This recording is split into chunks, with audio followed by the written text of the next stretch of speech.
talking about what are 5 red flags that when people are walking through houses that might, if it catches their eye, we might want to do some more research on.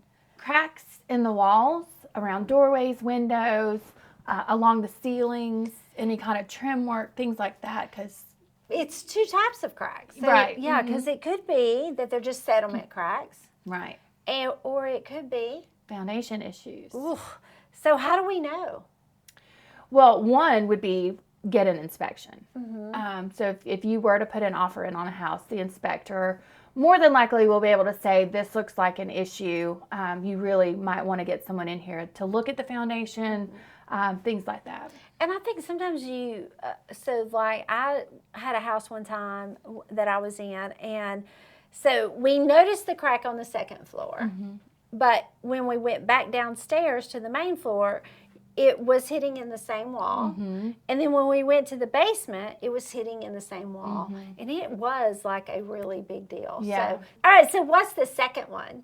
The second one would be saggy floors, soft floors, especially in older homes. Yep. When you go in, they could have pulled the floor up and put new flooring in.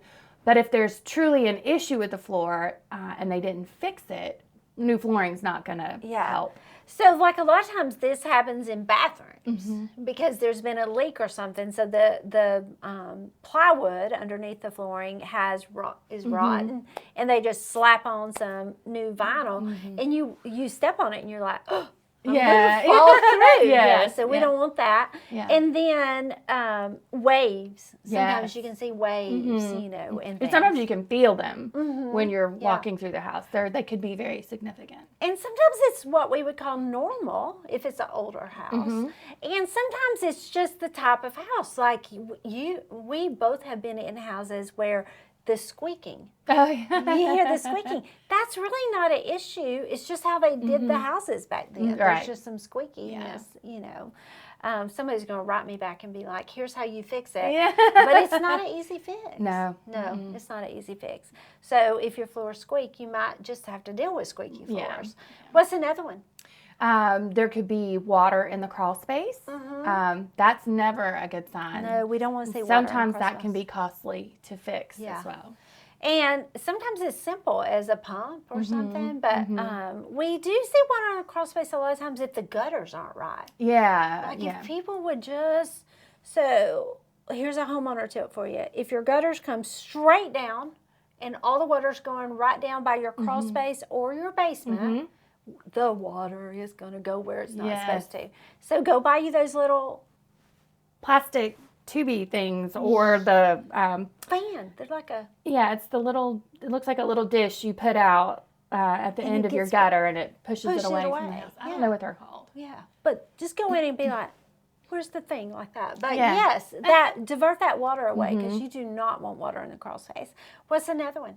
The HVAC, looking at vents and returns, sometimes even maybe pulling the filter out of the HVAC system and looking at it, because if it's really dirty, they probably have not changed the filter every month. So when we're looking at a house, we would not want to pull their filter out.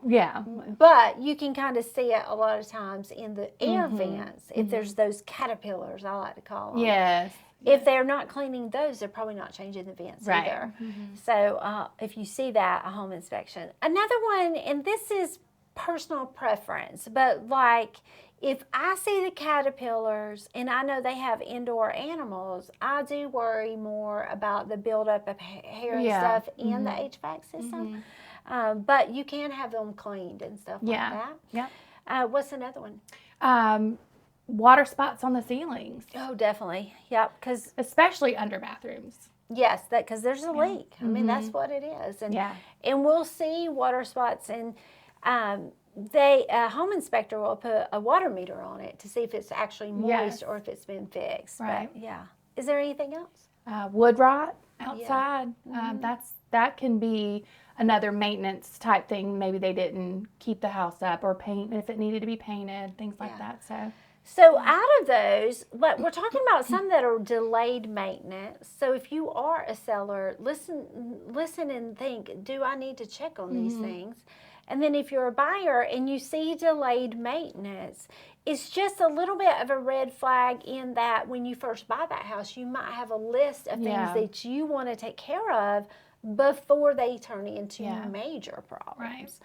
And when you buy a used house, there is going to be something there. There are some things you're going to have to do when you move in anyway to make it your home. Yeah, and all of us have different levels of. So I'm going to use Chad as an example, in a not good way. We'll see if he's watching this video.